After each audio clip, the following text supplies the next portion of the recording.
লোকসভা নির্বাচনের আগে নামখানা ব্লকে উন্নয়নে 10 কোটি টাকা প্রকল্পে উদ্বোধন ও পাট্টা বিলি করলেন মন্ত্রী। হাতে গোনা আর কয়েকটা দিন বাকি, যে কোনো মুহূর্তে নির্বাচনের দিনক্ষণ ঘোষণা হবে। তার আগে বিভিন্ন জায়গায় বিভিন্ন প্রকল্পে উদ্বোধন করতে ব্যস্ত শাসক দলের বিধায়ক থেকে মন্ত্রীরা। শুক্রবার দুপুরে সুন্দরবন উন্নয়ন বিষয়ক মন্ত্রী বঙ্কিম হাজরা স্কুল সংস্কার, রাস্তা তৈরি, নলকূপ সহ একাধিক প্রকল্পে উদ্বোধন করলেন 10 কোটি টাকা ব্যয়। সেই সঙ্গে এলাকার শতাধিক ভূমিহীন মানুষের হাতে পাঠাও তুলে দেন। প্রকল্প উদ্বোধনে উপস্থিত ছিলেন সুন্দরবন উন্নয়ন মন্ত্রী বঙ্কিম হাজরা, দক্ষিণ 24 পরগনা জেলা সহ সভাধিপতি সীমন্ত কুমার বালি, নামখানা সমস্ত উন্নয়ন আধিকারিক অমিত কুমার সাউ, নামখানা পঞ্চায়েত সমিতি সভাপতি অভিষেক দাস ও বিভিন্ন গ্রাম পঞ্চায়েতের প্রধান উপপ্রধান সদস্যরা। এই নামখানা ব্লকের একাধিক জায়গায় রাস্তা সহ একাধিক প্রকল্পের দরকার মেটানোর জন্য উদ্বোধন করায় খুব খুশি এলাকার মানুষজন।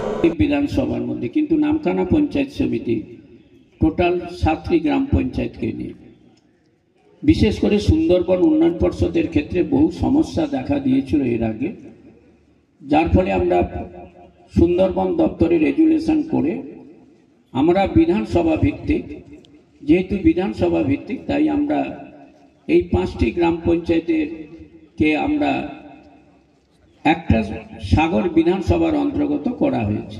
আজকে কেন্দ্রীয় সরকার যেভাবে বঞ্চনার রাজনীতি করছেন, আমাদের যুক্তরাষ্ট্রীয় কাঠামোর উপরে যেভাবে তারা আঘাত হানবার চেষ্টা করছেন, সেই জায়গাতে দাঁড়িয়ে আজকে যখন 100 দিনের কাজের টাকা, যখন গ্রামীণ আবাস যোজনার টাকা, গ্রামীণ সড়ক যোজনার টাকা সহ বিভিন্ন দপ্তরের যে বরাদ্দ টাকা, যার পরিমাণ দাঁড়িয়েছে 1,60,000 কোটি টাকা, সেই জায়গাতে দাঁড়িয়ে আমাদের বাংলার মুখ্যমন্ত্রী শ্রীমতী মমতা বন্দ্যোপাধ্যায় মানুষের কথা ভেবে তিনি পথশ্রী 1-2 এর আগে হয়েছে কাজ, পথশ্রী 3-এ তিনি 12,000 কিলোমিটার পথশ্রী এবং রাস্তাশ্রী তিনি স্যাংশন করেছেন এবং তার কাজ দ্রুত গতিতে এগিয়ে চলছে।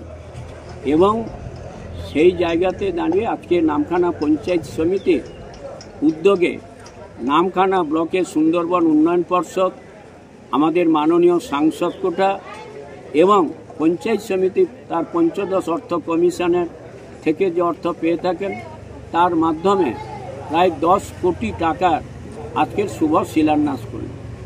এবং তার বাদেও এর আগে এই তৃতীয় পঞ্চায়েত সমিতি নির্বাচনের পরে নতুন পঞ্চায়েত সমিতি গঠিত হওয়ার পর ডিজাস্টার ম্যানেজমেন্টের ফান্ড থেকে যে গোডাউন ছিল না, সেই গোডাউনের ক্ষেত্রে গোডাউন আমরা শিলান্যাস করেছিলাম, সেটা আজকের উদ্বোধন হবে।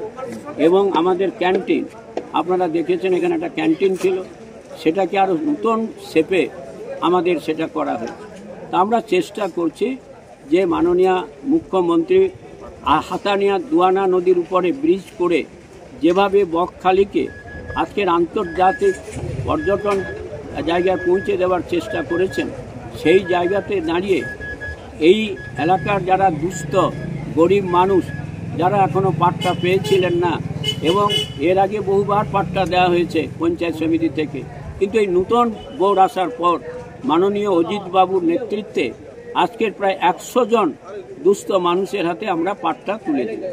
এই উন্নয়নের ধারাবাহিকতা যাতে আমাদের বজায় থাকে, সেই জন্য আজকে আমরা একসঙ্গে এক জায়গাতে দাঁড়িয়ে আমরা এই শিলান্যাস অনুষ্ঠান করব। ধন্যবাদ। এরপরে আমরা বরণ করে নিচ্ছি, আমাদের মধ্যে উপস্থিত আছেন আমাদের নামখানা ব্লকে